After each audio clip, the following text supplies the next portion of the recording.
sen, gülüm anvarıydı sen. Yakma bağı verdi sen, kalmamın iyiydi sen, gitmedin.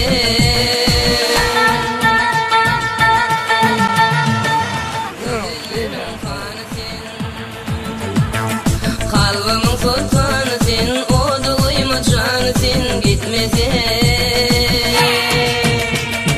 Bağrım uyran etmesin.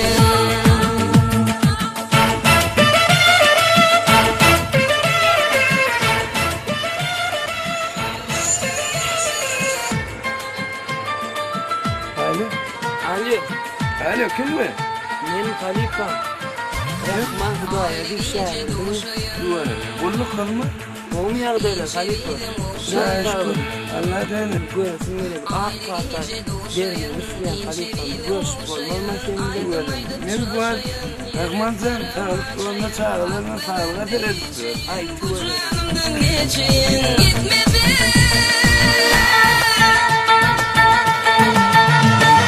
Gıdırım kanı sen, kalbımın sultanı sen, o dolayma canı sen, gitmesin. Bağrım uyran etmesin.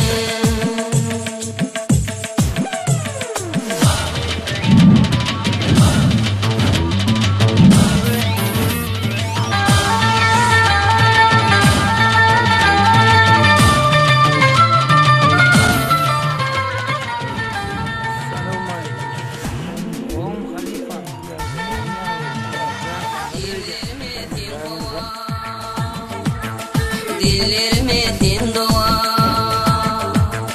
dimlerime sen kova, dillerime sen doğa. Başımdan tınçığa, şıgamda kalma cüda. Sevdirdik ağır cüda. Hani gelin o. Karışık.